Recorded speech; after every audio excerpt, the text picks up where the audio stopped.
Welcome, folks. We're back to Southwick Stories, Season 2, Episode 3, with the Jim and Joe Show. Doesn't get any better than that. And today we have Clayt Cigal Jr. in the audience. If you notice, folks, we're getting a little younger in age, right? You're not as old as the other ones that were on, so I feel younger today. you look younger than all the other ones. There's no pacemaker. There's nothing with you. Clayton, how are you? Good, very good. Good.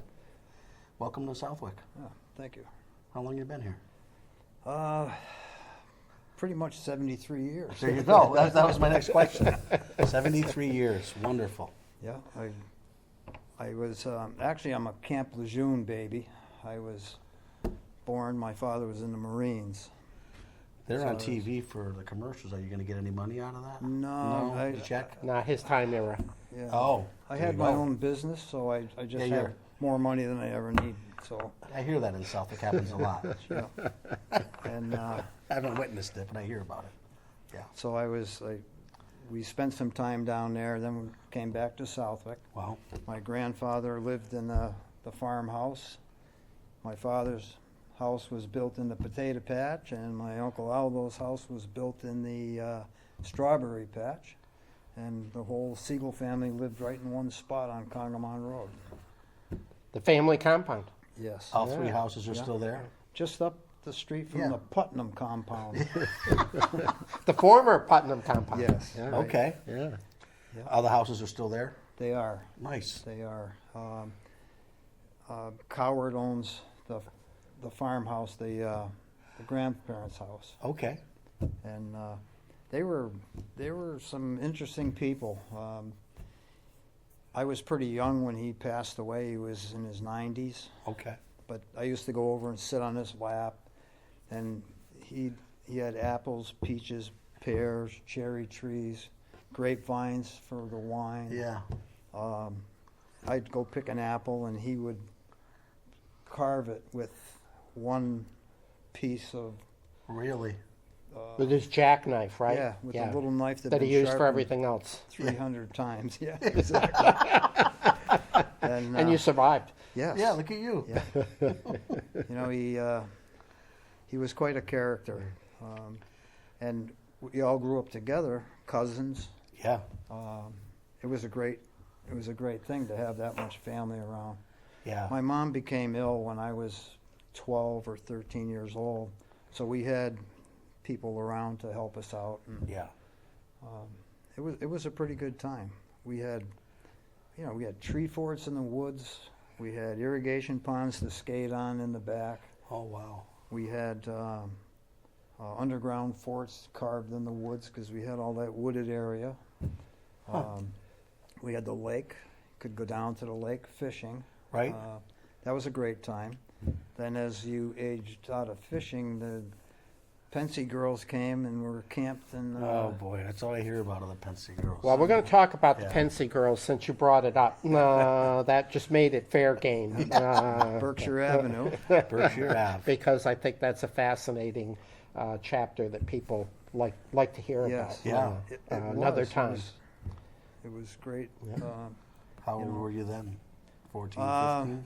14 or 15. Yeah. Matter of fact, some of the older guys told me if you get a boat from Saunders, rent a rowboat, and row past the camp, the girls will jump in the boat. Different way of fishing. So how many times did you try that before you learned that it didn't work that way? You know, as a teenager, my arms were pretty good size. Wow. We're going to have Kurt in here next. We actually are, yeah. So, Oh, yeah. so if you want to give that a try and see whether Gail will jump in with Yeah. you, then I do live on the water, and I do have boats, and I sometimes can convince her to jump in the boat with me.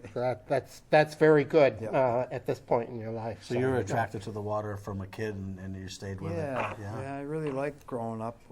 Yeah, on the lakes. We had Smith's Beach, which was an awesome place to go. Was that your favorite beach? Yes, Yeah. yeah. How come? It was the closest one. Do you recall how much you probably got the courtesy discount, but how much did it cost you to get in there for a day? you know, it was probably 35 cents or something, and you got a little wristband, Even back then. and you could swim. They had swimming classes. They had that dock and platform out there with a diving board off it, and once you got old enough to prove you were macho, you could go out and jump off that. Plus, So at 27 you did that, or? so Wow. and plus the Biardi girls were probably the most beautiful girls in town at that time. So that was the attraction for a lot of us. I must caution you. You're maybe going down, in something that won't play well at home. But no, but you're doing fine. You're doing fine. One of the things I remember most was the frozen Zero bars. What was that? Zero bar was a candy bar. Okay. I can't remember what was in it. Yeah. But Smith's Beach used to freeze them because they had a bar and a A little snack bar snack type bar, place, yeah. so- In addition, separate from the bar. Right. Yeah. So we'd go down there, pick up bottles and cans, Yep. go down to Cantel. On the, What's his name? Cahill's? Cahill's Yeah. store. Cash in all the bottles and stuff that the sailors threw out of their car. Get 50 cents, go down and buy a candy bar, and life Yeah. was good. what was it, a penny on each bottle back then? 2 pennies? It wasn't 2 much. cents. Yeah, it was 2 cents. 2 cents. Yeah, Yeah. that's what they were when I was. We were 2 doing the cents. same thing. We were probably competing against each other. Although Exactly, yeah. my buddy and I worked College Highway. You probably worked Congamon Road. Congamon Road, We had territories. We just didn't know it. Yeah. But, Yep. I want to go back to one of your earlier comments because I think we heard this from another one of our guests. But you used to roam around quite a good section of town, didn't you? With your buddies, and I'm not going to say mom and dad didn't care, but they weren't concerned that you were out and about in the woods and down to the lake and over here, the way modern day parents might Oh, yeah, it was be way- concerned. Yeah. Way different. When the street lights came on, you better be home for supper. But Oh, yeah. other than that, I played baseball. I loved baseball. So we would ride our bicycles down to the railroad tracks by Cahill's, ride up the tracks to where the rail trail inn is now. Yeah. And just before the rail trail coming north was a baseball field. That was before the rec center started. Wow. And we'd play baseball there. My coach was Mr. Barney, and he lived on Bungalow Street. And we used to go over there and have a drink, Yeah. some iced tea or something after we Yeah. played. And many years later, one day I drove by and I saw the place for sale, so I bought it. Oh, really? Yeah. And I flipped it. And Yeah. I had a great time with it and brought back old Oh, memories. but I bet it did. And it was nothing to come up to here. I was going to school here. It was nothing for us to ride our bicycles up here and play in the yard, ride back home. College Highway was a little dangerous, but, it never was a problem. A lot of big trucks on the highway back then because it was Yeah. before '91, right? Yeah. Right. So it was a little different Yep. traffic pattern than today. But, as a kid, you're fearless. But we went through the woods a lot, too. Sure. We went through Crestview, their backwoods from Sure. my father's house. You had to go through there to get to any other, anywhere north of north of town. Yeah, Yeah. yeah. So it was a great place to grow up. I think that the stuff we got as kids and playing and interacting with each other and the other kids on the street was great. Yeah. Did And- you and your buddies used to go to the Big Rock? Oh yeah. Tell us about the Big Rock. Big Rock was, my father told the story. Him and Don Desmond were best friends growing up, and they hung out together quite a bit. And one of their things was to go to Big Rock, hang out there. Yeah. He just loved it, and as a kid he played there. So it was important to him when, in later years, he would get the family together and he'd grab up all the grandkids, then off to Big Rock. Where's Big Rock? It's on Sheep Pasture Road, Okay. down in the dip, Yep. in the tobacco area. If you take, there's a dirt road in the bottom of the dip. Yep. And if you head west on that dirt road, there's a cutoff, a little trail that goes in to the rock. It's really hard to find. Today. Back then it was. Well, again, Yeah. we all roamed through Yeah. there. That There was, area. you know, and truth be known, probably we were somebody had an eye on us because, you know, if we'd been through if the Gingieleskis had been out working tobacco watched and, us go and through. seen us, Yeah, a yeah. bunch of us little brats Yep. hiking through, they probably They it's knew like, where you were going. they Yeah. knew. But so it's on private property, and just to a Still caveat there to we hope, huh? Yes, yes, it is. Just a note to our listeners: you need permission of the property owner to absolutely. go in Yeah. there. So, Yeah. but how big is the Big Rock, Clayt? How do you describe that to folks like Joe that have never seen it? Yeah. You know, it's got to be 25 feet tall, Really? something like that. It's from the old glacier deal. Not sure on why it landed there, but It did. it's big, and you can climb it. We've climbed to the top. We have 1 million photographs of family. Yeah.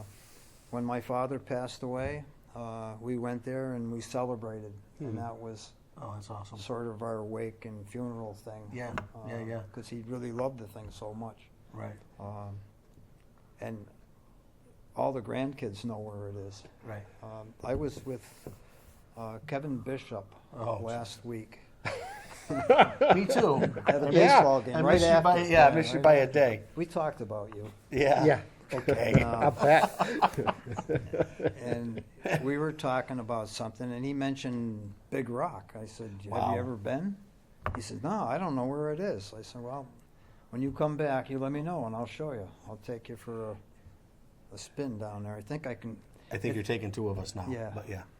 Well, So, maybe we'll organize maybe- a hike. Yeah, I would love because that. I'd There love we to go. go there Yeah, too. But yeah. fair to say, it's as big as a small house. Is that as Oh, I yeah. recall it? Yes, I would say. Yeah, It's, the leaves. Not shaped like a house. But, Stuff is filled in quite a bit around it, so it doesn't look as big as it used to. Right. But And you're yeah. older. Yeah. You know, a little guy looking up, that thing was huge. yeah, that's why I Yeah. asked the question that way. Yeah, for Yeah. sure. Yeah, Looks it's quite a thing. I don't know who owns the property. I always talk to the Arnold kid that Sure, lives sure. there, Yeah. and he says I don't own that, but we parked on his property. Yeah. So Right, to walk in. Yeah. Yeah. So what else do you? Those are great memories of growing up in Southwick. What else do you remember about growing up as a kid? We'll go to school in a minute, but what else do you remember? I think back now on. I went to school here in this building. What did I do? First, second. I went to third grade at Woodland. Woodland, and then came back here for fourth, fifth, and sixth. Huh. So, this was a big part of my growing up. Yeah. I remember the parades we had, and we always had a big group of kids, and we marched in the parade Yeah. and marched down to the cemetery. They always had 2 or 3 bands playing. I was a trumpet. I started playing trumpet when I was going to school here, 5th and 6th grade. Nice. So Mrs. Scott. yes, yes, nice lady. And we marched in the parade. Later on, I got involved in one of the fife and drum corps things and played trumpet and marched a couple times. That was nice. The town was, everything was together. Yeah. the rec center started. There was some great guys that put that together. Yeah. I lived there pretty much, and a lot of times when we were there, I could get a ride home because I just had to go over and catch my father and mother over at the American Legion. American Legion. Which was Yeah, a big part of the town. family life back Yeah, then. they were. Everybody belonged to the Legion. Yep. We kind of grew up there. So, in terms of, going to your, this school in the Woodland, you were only at the Woodland for a year, but 2 or 3 favorite teachers that you recall? Oh, well, Don Desmond was my favorite. That's funny. He was the best man at my parents' wedding. Oh, wow. And he always, no matter what happened, I could talk to Yeah. Mr. Desmond. Dick Atkinson, I played baseball for 1 year, and it just, I don't know, it didn't fit. Right. So I didn't go back. My sophomore year, I was on the varsity, and I sat the bench. I said, nah, you know what, junior year, I'm not doing that. Dick Atkinson came to the school that year Oh, and started drumming up people. He actually went around and talked to kids and said, hey, come on. So he said, hey, you didn't go out for baseball. I said, no. He says, why don't you come out for track? I said, oh, okay. So he put me in the high jump. I did that for like 3 practices, and somebody came along and jumped like 1.5 feet higher than me. He said, hey, how about the long jump? So I said, okay. So I went and I practiced the long jump. And he recruited a couple more guys, and they were taller, longer legs. Yeah. They were 3 or 4 feet ahead of me. He said, I need a guy pole vaulting. So I tried the pole vault, which, and this kid, Gary Bradley, came along. You remember Gary? Yeah, I do. Gary was kind of they called him Wild Man. Yes, I did. And he was a great pole vaulter. So Mr. Atkinson said, come and try out these hurdles. And it fit. That was my spot. good. I didn't get hardly any first places, but I was second, third, Sure. and he even brought in Dickie Coles, who was the record holder for the school, to help me practice. Wow. I thought that was really nice. Yep. And it's a track team, Yes. but you're sort of individual in your sport, so you learn a lot. Yeah. Working and I was fortunate one time. I went to Applebee's on Veterans Day. They give away free meals for veterans, and Dick Atkinson was standing right in front of me. Really? And I got a chance to talk to him, and I shared with him. I said, I had a tough time in high school. Things weren't perfect, and he was the guy who really made a big difference for me. Yeah. And I really think that the guy was so helpful to a million people that He really came to was. school. Yeah. Yeah. Yeah. Any other teachers that you have special memories of? So Don Desmond, Dick Atkinson. Anybody else that you? Ray Whiting. Ray Whiting. Okay. Ray Whiting. We haven't talked about him, so go on any of the previous interviews. So go ahead. He was quite a guy. Actually, I got to be friends with him in a sense right here in this school in 6th grade. He came from another school, and he decided he would get a basketball team together because he coached basketball in the school he was at before he came here. So he set up a basketball game with these other kids, and they came in. We played in the court out here, and they were all older kids, bigger. Yeah. And it was like we got slaughtered, but we had a great time. And I remember trying to dribble, and the kid had me all over, and I ended up going between his legs and made a shot, and it went in for some unknown reason. Cigal scores. Yeah. Yeah, I think we were we were catching up to them. I think it was like 102 to 5 or something. Right. Coming But back. yeah, he was always nice to me. I was not a great student, so the C student really needed a little help, and he always was very helpful. And so in 7th and 8th grade, he taught into high school later on. So Moved over. I didn't have him for any classes, but I had him for detention a few times. Nice. Where you stayed after school for I'm well aware of a that. misunderstanding of Yeah. some type. Someone misunderstood. It wasn't Yes. always you. And so we kind of became friends. And actually, after I became a mason, I was actually a mason tender.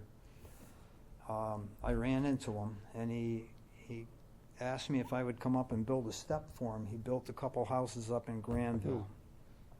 So I said, well, I never built a step, but I can tell you exactly how many brick, how much cement it takes, Right. and what it's going to look like. So he said, well, give it a try. So I went up, and I had this wheelbarrow. One handle was broke off, and the tire was gone. The rim had rotted, Yeah. but I could mix in it. So I started the step and worked on it, and I came in one day, and the wheelbarrow was gone. I said, can't find the wheelbarrow. He said, I don't know what happened to it. He said, but this one was left in its place. It was a brand new wheelbarrow. Yeah. And so he bought me this new wheelbarrow, and I finished the job for him. I don't know what I charged him. It was Right. pretty cheap. Of course. And later on, he moved over here to the house on the corner of Few Pasture, and I went there and I did a bunch of work for him. I rebuilt the foundation underneath that house. Wow. So I'd go there at night. By this time, I'm married with kids, and I have a house on Gargan Terrace. Oh, So so I- Bishop Pond. Yeah. Yeah. Nice. So I would go over there at night after work, back my truck up to the hatchway door, go down in there and take the stone off the walls and load it in my truck and dig a little footing, pour it that night, and then that night I'd go home and throw the stone in my yard Right. and start building a stone wall. Which is there today. So I'm on my 14th hour of the day, and I did that right along until I got the whole foundation done on the house. I only had one issue with the whole thing is there was a spot that wasn't straight, so I put a hydraulic jack in there and I jacked it up a little bit to even it out. There's brownstone pieces that have to fit in the top, and there wasn't enough space. So I jacked the foundation up a little bit, and I got the pieces in, and I got a call later on that night. I had jacked it up, and they had tenants upstairs. And the young girl had gone into the bathroom to take a shower, and where I jacked up, pinned the bathroom door, so the poor girl was stuck in there, and that was before cell phones. So, Sure. so I guess he caught a little bit of hell for. Yeah. It's what we call a learning experience, right? Yeah, she learned not to shut the bathroom door. Anymore. So Wow. before we leave, school memories, so you were class of 68. 68. I can measure that pretty easily. And any other special memories, class activity or anything from your trip through Southwick High School with the class of 68? Oh, I don't know that. It was. I had my driver's license, and everything was go party, go hang out with the guys. It was not unusual to be hanging out at the old Cantel supermarket, Yep. parked there, all our cars. Sometimes we'd be across the street at what is called the Summer House, which Actually, we called the Friendly's. summer house. Yeah. At that time, it was Friendly's Summer House. Yeah. All the kids working in there were our high school kids. Yep. We would go over there and get a Fribble cup and then fill it with our own fluid. Yep. And, that way nobody noticed. Yeah. It was a great group of kids. Seemed like more simple than today. Yeah. So now let's back up to your work experience, and I'm not going to try to guess what your first job, paid job anyway, was when you were a kid. But what was your first working gig? I started out with a paper route, Sunday paper. Okay. There were 20 cents. I bought the paper route from Gordon Ripley, who lived on Congamon Sure. Road. I looked at the thing. It had 15 or 18 customers at a couple cents a paper. I thought that really isn't a big enough paycheck. Yeah. So I went down the hill to sheep pasture and got a couple houses up there, and then down to around the lake there, Smith's Beach Road and Miller Road, and I got some customers down there. Then I went the other way and went up Vining Hill, the Hamburgs up that area, Johnson's. Then I went down to Alamed's house, Oh. and those few houses, and then down to Gingileski's. Gingileski's. Yeah. And that was great. Now I can't even carry all the papers. So how many you started, you said with 16, 18. 16, 18. How many did you end I up think with? I was like 35. Very good. So- Very good, young Clayton. Most people would give you a quarter. Right. You're betting on that. So that 5 cents was great. Yeah. Some didn't. Some didn't pay at all. But it's a good learning experience. Yes, it is. That was, and I got my brother involved because people complained it took me too long to get Yeah. the paper on Sunday morning. Then I went to work. My father went to work for Robert Arnold. They had been good friends. They worked on tobacco together for Robert's father. My grandfather worked there. My grandmother, my mother's mother, worked in the barns, and I think that's how my father and mother got together. Sure.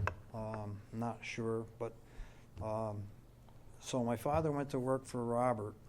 The first year, Robert had a heart attack and died. So my father took over the farm and ran it because John, Fred, and Dave were still pretty young. In high school. Right. Yeah. So each morning, my father would say, "Get out of bed, let's go," at 5:30 in the morning in the summertime. So I went to work with them, and John and Fred and I became really close friends. We were like brothers, kind of. We did a lot of stuff together. We got in a lot of trouble on the farm. We bought our first car, a 1952 Chevy, which was 3-speed, 6-cylinder. You think, I shouldn't get in any trouble with that, but You did. it rolled over. It had some problems with it. But, Yeah. But we managed to Handling get through. problems, apparently. Yeah. Out of alignment or something. Yeah, something. Yeah. But I worked, Too many fribbles. and I was able to work with the Puerto Ricans. Yeah. After school, I could go there and work. In the summertime, back in, that was 1963, 64. I was born in '64, just so we get that In clear. the summertime, I remember that. In the summertime, at 95 cents an hour when we were working on hourly rate parts, Yeah. it was nothing for me to make almost $100 take home. It was great. Yeah. For if you like money, and the benefits were, Haas's Dairy was over by your family place. Sure. We could drive over, get a box of fudgicles, which they had the best fudgicles going. They sure did. And drive around and eat fudgicles. Polish and, off the box, yeah. race around. You got an important detail in there, and you know, it's probably going to sound like, you know, boy, you're really you know, doing a deep dive here, but I think it's important for people to understand about working tobacco. So some of the time you were on hourly rate for Yes. certain jobs. Right. Other times you were on piece rate, Yes, correct? So correct. tell us about what you got paid hourly for and what you got paid piece rate for. Piece rate was usually picking tobacco. So you'd have to pick it and put it in a basket. They call that hauling. I started out picking, you know, when the pickings came along, I would pick. And I was 12, 13, 14. I wasn't even supposed to be in the field all day long. Yeah, of course. Helps that your dad's the Yeah, boss. that was all relative. Yes. So I would pick, and in those days, sex education was what you learned from the boys In the fields. who lied about all the stuff they experienced in the field. Yeah. So I thought, wow, this is really cool. So I would pick really fast to keep up with the older kids so I could Get learn the stories, yeah. and be educated. And that worked out pretty good because when I became one of the fastest pickers in the field. And piecework, you could really make some pretty good money. Yeah. And that was paid by, was it the bent or by the basket? By the bent. By the bent. So their system was you picked and you hauled your own. Okay.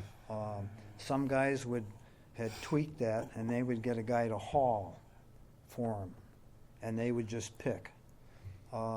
They would have to pay the hauler. Yeah. So it was frowned upon by the owners because then there's not the control there and Yeah. insurance and that kind of thing. But yeah, that was great. Anything else that we did, and a lot of times we worked beyond the picking time. Right. So once the buses showed up and brought all the kids home, me, Fred, and John, and some other workers, we'd stay cleaning up, make sure you get everything to the barns, everything's Right. picked up and ready for the next day. Irrigation became a thing. Sometimes we'd irrigate till 11, 12 o'clock at night. You know, that was all paid by the hour. Yeah. And like I say, my early hourly rate was 95 cents, which I thought was pretty good. And Nancy Arnold, John and Fred's mother, came to me one time. She said, "You come here tomorrow and you bring those 8 paychecks that you haven't cashed, and we are going to the bank." That's funny. I didn't have time. Yeah. You know, there was no up to the center and back. No. You were working. And I had a bank account with Warnoco Savings Bank that I started when I started school when I was 5 years old. Right. I was born in December, so they started me in September at 5. So that was my first account with Warnoco, Right. and we would bring money to school. Yeah, and- a nickel. A nickel. So 5 years old, 5 cents. Right. Retirement was looking good. Yeah. Yeah. If only we'd hung on to it, huh? Yeah. Yeah. Let me ask you one other question about picking tobacco, because I never did that. But it was pretty exacting how you were supposed to pick the tobacco, right? There wasn't Yes. much tolerance for. I mean, it wasn't just go down there as fast as you can Right. and jam leaves into the basket. Tell us a little bit about how you were taught the right way to pick tobacco. Usually, each picking would be 3 leaves. So you take 1, 2, 3, and put the pad together. The quality of the wrapper, because these are cigar wrappers Right. that they're producing, the quality of the wrapper is seen in the veins on the piece of tobacco leaf. If you slam it down, bend it, Right. make marks in it, they show up in the wrapper. Not being a cigar smoker, I don't, Yeah, you wouldn't. you know, maybe the taste was different. I'm not sure, but you would take it and try to gently put that together, and you'd make a pad of probably 8 or 10 leaves, 12 leaves, and then put them in between the plant gently. And then when you finish the row, you go halfway into a field, and there'd be a stop point. You finish that row, you go back out, and you have a basket. And you drag the basket down, you pick up the leaf, and you set each pad of leaves in the corners. And there was a certain pattern to put them Right. together. And if you got paid by the bent and you wanted to haul these things out as quick as possible, you'd overpack the basket, push down a little bit, that type of thing. That was frowned upon because the tobacco didn't come out. Bruise the, It was bruised. Bruised, yeah. And that's the term they used, was bruised. So that was important. The guys who handled the tobacco, loading it on the truck, were taught to be as careful as possible and not slam the stuff around. so one other thing on tobacco that we need to come back to. Tell us about Pensy Girls and where they were and what they were doing here. Well, the Pensy girls, from the stories I got, they came from Pennsylvania. They were young high school girls, and they were brought up by, was it Consolidated? Hathaway, Stephen, Hathaway and one of Stephen, those, yeah. right. And they had the 2 camps on the lake. They would walk down to Cahill's Market. You'd see them on the road. Everybody would be looking for them in Westfield. They would take a trip to Westfield, and a lot of guys would say, "Oh boy, all these girls." And Riverside Park, they would go. They were well supervised. I was pretty young. I was just watching mostly. Yeah. And they worked primarily in the barns? They worked in the barns. Tobacco at that time would be, they would take a leaf. They'd take a pile of leaves and stack them up, and the girls would take these leaves, put them together, and put them up into a sewing machine. And Right. a piece of string would go through the leaf. And then they'd all be hung on a lat, hung in the barn to dry. So they'd be spaced enough to where air could get through to them. And that was mostly what the girls did in the barns. I know at Arnold's, that was what all the young guys wanted, was the driving job. Let me go to the barns, hanging tobacco. If you could work in the barns, everybody wanted to be with the girls. Right. I don't know why. I was more into making money out in the field. Right. So thank you for all that, because I think there's not another generation coming that worked in tobacco like that. So it's kind of an important part of Southwick's heritage. But let's jump ahead because we are running down on time here. Let's go back to your grandpa Cigal. I assume he came here from the old country at some point. About when? Right, he came from Italy. Oh God, I don't know what year it was. I should have looked that up. Doesn't matter, but about when? He was young. He was in his 20s, I Okay. believe, and he came here, and they started out in New York City. Okay. He came over on the boat Yeah, on the boat. to Rikers Island, and went through that experience. I don't know a lot about how him and my grandmother were together and that kind of thing, but he did tell me, and I told my father this story. We were at the Holocaust Museum. I brought my father down. I wanted him to see all the military stuff. Right. And he was a Marine, World War II, and then went back in for the Korean War. So I was telling him, we were at the Holocaust Museum, it was supposed to be really quiet, but I explained to him that Grandpa had told me about why there was so many Italians named Tony in this country. Because his name was Clayt Antonio Cigal. My father was Clayton Antonio Cigal, and my name was Clayton Antonio Cigal, Jr. So my grandfather explained to me why there was so many guys, because everybody called us Tony. So when he was coming over on the boat, his parents knew that he didn't speak any English.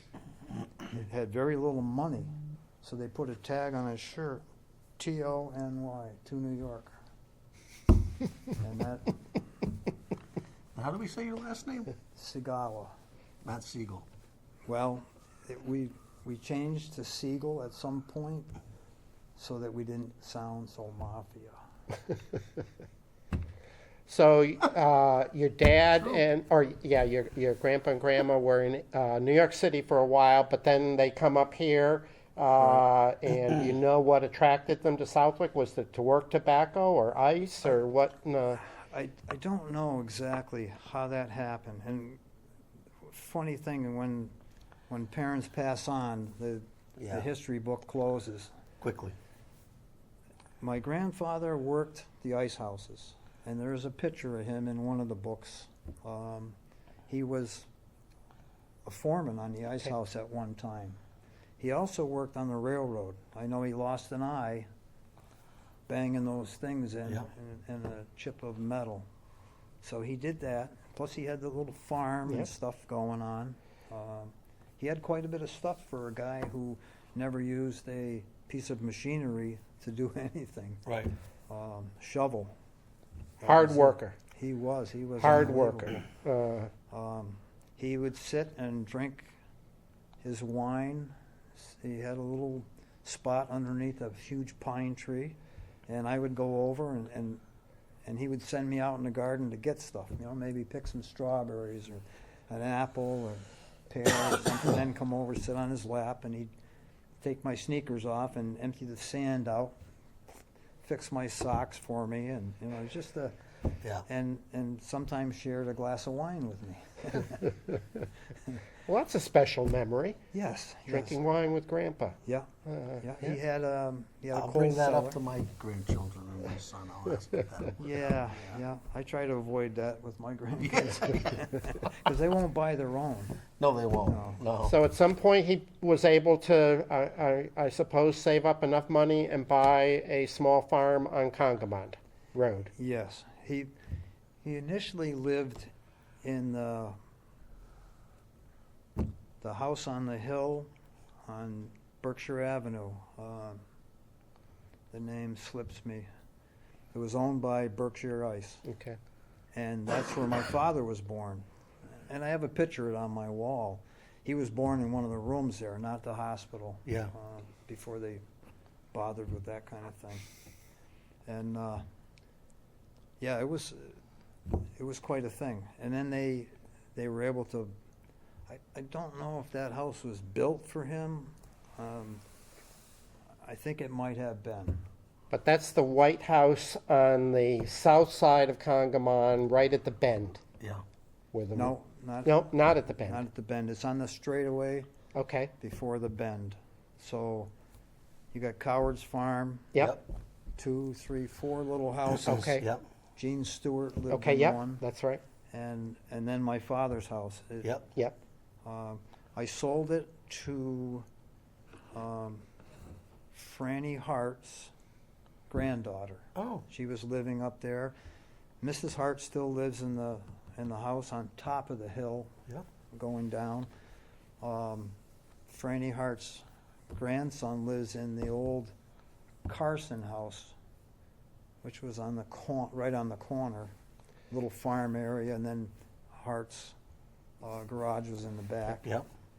And then the other granddaughter lives in my father's house. They love it. They really wanted a place close to the family. Yeah. So Worked out well. you've already covered some of it, but tell us about your dad, Clayt Senior. He grew up, spent his whole life in Southwick, pretty much. I did. know you've referenced military Yeah. experience, and we'll talk Yeah. a little bit about that. But He went in. He went to school in Westfield High at that time. The day after graduation, he went in the Marines.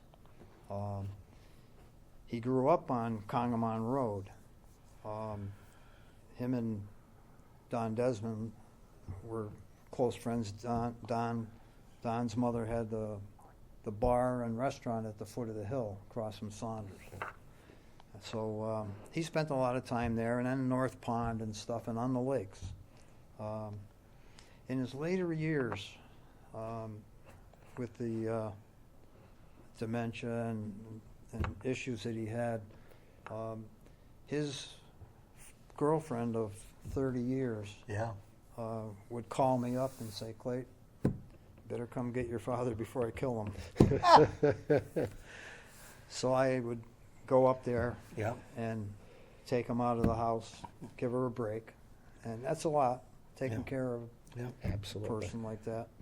So I would take him, and I didn't know what to do. I said, "Well, I got to do something with him." So we drove down to Miller Road, and I just took a right. I said, "I'll go around the lake, kill time." Well, then he started telling me stories of the lake growing up, and he said, "This guy lived over here, and we used to go over here and do this, and then we swam over here, and the Smith girl lived over there. She liked me." So that became a thing. Right. And he told me a lot about the lake. He also did that film thing with, I forget who did that. The Historical Historical Society, I believe. Society. Yeah, it's on YouTube Yeah. for people who want to look at it. And people have always called me up, "Hey, that was really something, your father on YouTube." Yeah. But yeah, then he worked the tobacco, then he left that, and I went in the service, and I was gone for a few years, and we really didn't see each other much. And then he moved back into our old homestead, and he had this girlfriend. She was pretty amazing person. Absolutely. And they did a great job. She did a great job straightening them out. And Oh boy. he started talking with the grandkids and taking the grandkids to Big Rock and then to waterfalls. We got pictures of him at every waterfall in this area. And two of the granddaughters went there one time. It was Halloween. So he ran down and got some pumpkins. Said, "Come on, we'll carve some Oh, pumpkins." that's how it started. And that's how it started. The next year, they called him up and said, "Hey, Grandpa, we want to do the same thing Yeah. again." And he said, "What?" "You know, the pumpkins." "Oh, yeah, okay." So 8 or 9 pumpkins. We have a picture. My sister has a book she made. There's a picture of 8 or 9 pumpkins on the front step. Masonry step that was falling apart. Yeah. That's why I went into masonry Yeah. to fix that step. And then it just grew to what we were over 400 one Yeah. year. Yeah. And a traffic jam for several nights. Yeah. I mean, it was always kind of fun to see. Yeah. It was kind of like Yeah. the Yeah. busiest place in Southwick for a few nights in Sure. October. Yeah. The Channel 3 came up a couple times and interviewed, and I think the important part was that it brought family together. Absolutely. Because when our mother passed away, everything everybody goes their own way. You got They your do. own families and everybody's busy. But it really brought family together. And my father was the type of person that he didn't do all the work. He organized it, and he made stuff happen. Right. So he would get everybody working their tail off, doing all this stuff. And, it was a great thing for our family, and we're still pretty close. We've only lost one, my brother John. Yeah. So everybody's... Turned into a great family event and a great community event It did. because by the somewhere along the way, people were just stopping by and hey, carve a pumpkin and We told everybody, come, bring your kids, carve. Yep. Yeah. We need the help, and people did. In the end, I would see people out there and talk to. There was a young woman, and she had 2 little kids with her, and she said, "I was looking for something." And I said, "Well, you got to carve a couple." Yeah. She said, "Well, yeah, I wanted to." I said, "Well, come on, let me Yeah. get you started." And she said, "I came here when I was a little girl, Look at that. and Yeah. I didn't think I was even that old, but this girl had 2 kids of her own." So a lot of people really got something out of it. Your dad, at some point, operated a gas station here in the center of town, didn't he, for some period of Yeah, time, it and, was- and had a little adventure with that? Yes, yeah, there was a Esso station Esso station. across the street from Prifty's. Okay, so where the power equipment is now. Sorry. Yes, yeah. And he operated that, I think it was twice he was in there. The first time was before he went back in the Marines for the Korean War. So I think when he got out of the service, that was one of his first jobs. I wasn't there then. Then when the Korean War broke out, he went back in because he was still a reservist. Excuse me. So he went back in and he ran that station. I remember going there and pumping gas when I was 10 years old or Right. so. He he was kind of a neat freak, and they used to wash the floors of the bays with gasoline. Yeah. He found out that wasn't a good idea. Yeah, pretty good detergent. Yeah. It does, but Yeah. when you keep the doors closed, Yeah. the combustion with all the closed doors blew the doors right out of the place. I gave these new people that own it a bunch of pictures Oh, of cool, what it looked like. cool. Um, Where was he deployed during World War II? I'll ask you the same question for the Korean conflict. China. China. That's yeah. an unusual deployment. There weren't a lot of Marines in China. Yeah, I'm not sure about the history of Yep, that part, no. but the Japanese were invading China. Yep. And even he was near the end of it Okay. in the early 40s. He was near the end of it, but we talked when I took him to D.C. We talked a little bit about that, and he said that one of his jobs was to go out on the perimeter in the morning when the sun came up and to pick up the bodies and bring everything in. He gave me, because I was the only one in our family that went into the military, he gave me a flag, a Japanese flag, that was given to the Japanese soldiers. And people would write on it. This flag has all kinds of writing, and it's got the sun in the middle.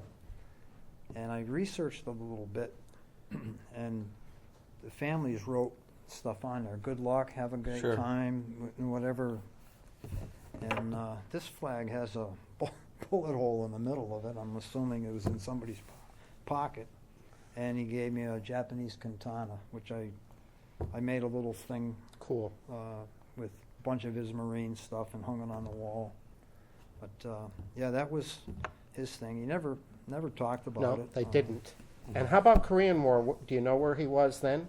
Camp Lejeune. Camp Lejeune. Yeah. Okay, that's the Yeah. Camp Lejeune part. And I know part of what he did at Camp Lejeune was me, so. Yeah, probably training at that point, but training the Marines. Yes. Just to be clear on that. So you served in the Army, Army. during the Vietnam era, and what Yeah. did you do? Well, I served mainly because I lost my license 4 times. I was into cars. I loved cars. So I had a car that I worked on and built, and I used to race. Southwick had some beautiful roads for racing on, and but we had a police force, so that was the problem. So after the 4th time, I was walking, and I was trying to go to school, Holyoke Community, but hitchhiking in that day wasn't as bad as Yeah. today. You could get a ride, but it just wasn't working. And some of my friends had got their girlfriends pregnant, got married, and I thought, I'm really not thinking that's what I should do is get married. So I joined the Army. So you weren't forced then? No. When you say raised, because my uncle was from Westfield and he got caught too many times racing. And then the judge finally said, you want to go into service or go to jail? Yeah, And that's not- how he went to Vietnam. Yeah, going to jail was not an option, but the judge did tell me that I could be more productive doing something else. Gave you a stern lecture, huh? Yeah, so I did. I volunteered for the draft. Wow. And I went in. I spent a little less than 2 years. I did a tour in Vietnam. I had a really good job. I was in medical evacuation, helicopters, air ambulance, I Yeah. guess you could call it. Dangerous job. Exciting. Exciting. That's another way to put it. Exciting, But they yeah. went in to Under very, fire. very Yeah. dangerous Yeah. places. Well, you know what? That made time pass. Yeah. But I got out, and it was. People say, the war was stupid. This was stupid, but I learned so much. Yeah. And I think that sometimes it's good to go somewhere else besides where we live. Yep. And get an idea of what's Absolutely. going on. You can always come back. Yeah, so I was grateful for Yeah. that. If I had to do it again, I'd do it again. But Wonderful. and the VA treats me good. So there's one person missing from this discussion, significant, highly significant person, and that's your lovely wife, Gail. So tell us how the two of you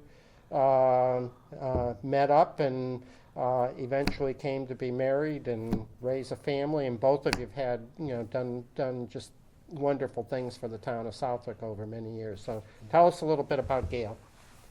Well, we went to school together, but she was older than me, and the chances of me beating out the older boys with cars and Yeah. money was probably not. Sounds like you had both, but no. So, when I got out of the service, I went to work for a masonry company, and John Hanson, who was married to Gail's sister, Oh, boy. Yeah. and Bobby Solak worked there, and Bobby Fox. And so I got a job with those guys, and we were working on Berkshire Avenue at Dick, oh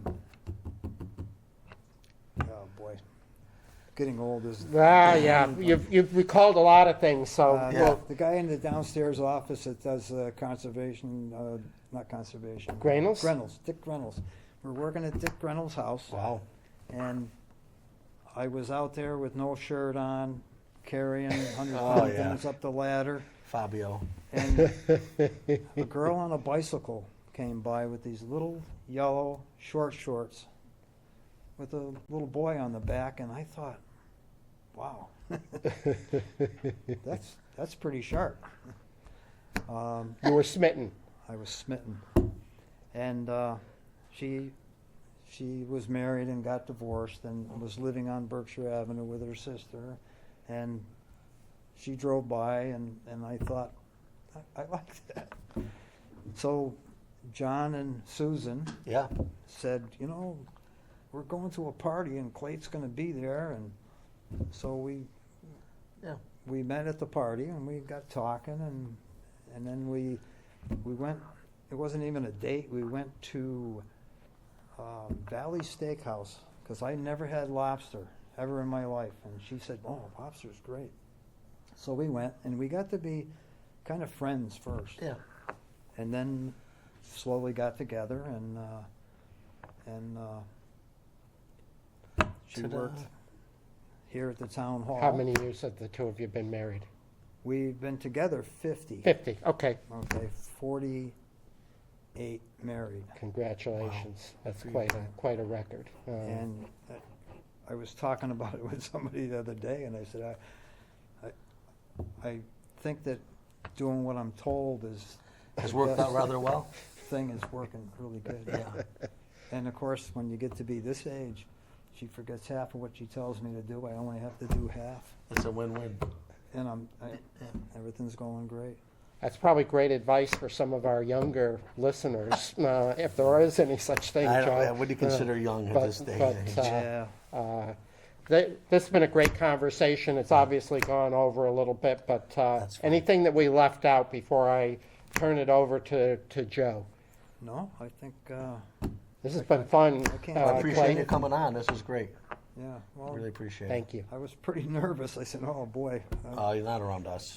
Yeah, that's Yeah, true. we're not that guy. And plus, I know some stories about you, Joe. You probably knew know I a was few saying- about me, although because John and I were buddies. We wandered the woods some too, but we weren't quite old enough to be part of your group. I hung around a little bit with your brother Steve, sure, Yeah. sure. And, And the other thing that as long as we're continuing this on, you mentioned that you got a car. And I don't think people do it anymore, but back then it was very common for teenage, usually boys, to buy an old junker car. And what did you do with that junker car? You couldn't register it, but what were you doing with those cars? we were driving on tobacco Yeah. roads. Right. The ability to have a place to drive it was a great thing. Right. And matter of fact, I think I was over there when your brother rolled over the 58 in the back row. And I remember your father wasn't too happy. He wasn't supposed to find out about that.